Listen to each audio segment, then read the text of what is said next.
Defeat the other day, how pleased were you with not just the result, but I guess the way you went about it, the aggression with bat and ball? Yeah, it was probably an improvement on the other day.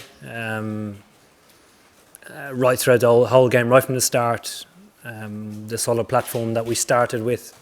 Obviously, it changed to the other day. We continued to lose wickets throughout throughout our innings against Pakistan.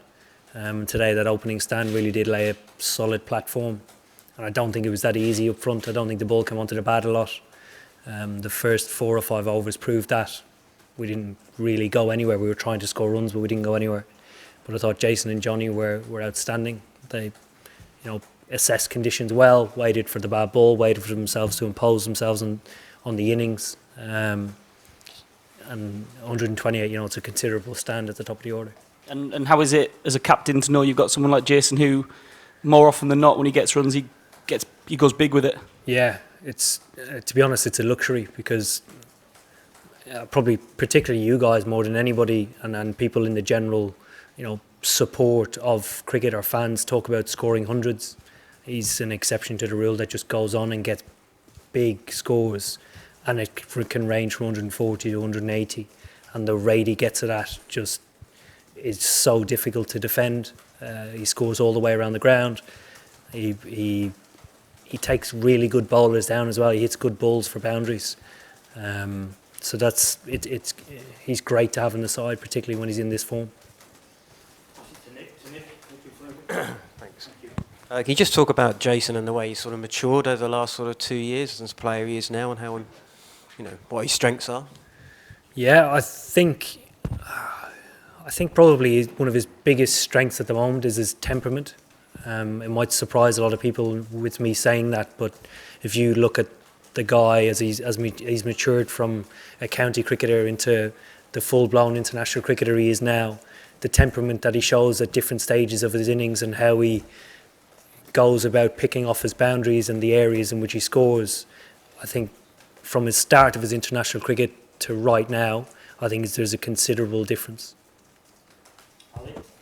Eoin, can you just give us an update on Jos Buttler's fitness, and is there any sort of doubt about him being fit to face the Windies? Yeah, there's no serious concern at the moment. He's obviously going to be monitored over the next 48 hours, but at the moment it was more precautionary rather than unable to do his job. It's in his hip. Yeah. I'm going to go to the back of the room, Stefan at the back, and the gentleman next to you, Stefan, please. Jason, I think, has got 5 scores in excess of 50 in his last 6 one-day international knocks. Do you think he could transfer that sort of form to Test cricket? I've said this before. I do think he could play Test cricket at some stage. I think he's every attribute to be a Test cricketer. Whether that's now or in a couple of years' time, it's not for me to decide, but he certainly has all the attributes, yeah. Yes, sir. Going forward, Jos Buttler's fitness is crucial to you, isn't it? Because he plays a crucial role in the team, hitting those big sixes and giving you that momentum. So, are you slightly worried on that front that he should remain fit for the tournament? No, I'm quite confident that it's not a serious injury. Yes, Will. Both Archer and Wood touched 95 miles an hour today. How much of a luxury is that to have in your bowling attack? Yeah, it's unbelievable. And I think probably the slow nature of the pitch made it more difficult to play. Shorter balls didn't fly through like on a quick-natured pitch and easier to play or get out of the way of. It sort of follows you when it's slower. So today it was ideal. The guy here by the speaker, and then Vish. Just staying with Jofra Archer, you said you were hoping for a reaction and he'd learned from the second match. Are you quite pleased with the way he learned for the third? Yeah, absolutely. Probably the way he finished as well. Obviously, we've seen him start extremely well, coming back in the middle and towards the end, not under any pressure, but obviously we'd like to bowl them out to try and get our rate up for the tournament. And he wanted the ball. From about the 44th over, he wanted the ball. So. Vish. Oh, you obviously went with the one spinner today, and picked a deal, I suppose, over Moeen. Has Moeen's form with the bat made that decision a bit easier for you with regards to No, What he brings? it was out and out with the ball, the decision. Had nothing to do with batting. Chris, and then we'll take one more after that. I mean, good news it seems on Joss Butler, but if there is any sort of slight concern over his fitness, would you play him just as a specialist batsman on Friday, given you got Johnny in the squad? Depends on the risk of him making his injury worse. Okay. In the field, in theory, probably the best place for him to be is with the gloves on.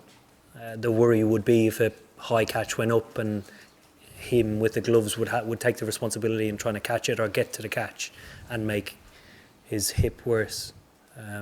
So in theory, the best place for him to be would be with the gloves on.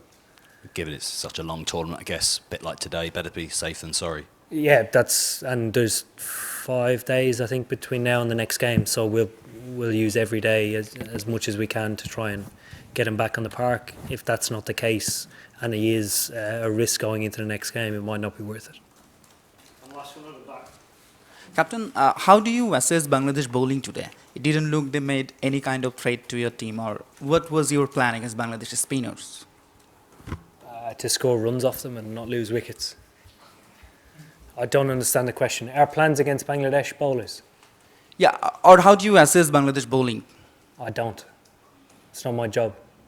Okay. Okay. Thank you very much. Thank you. Got 3 players.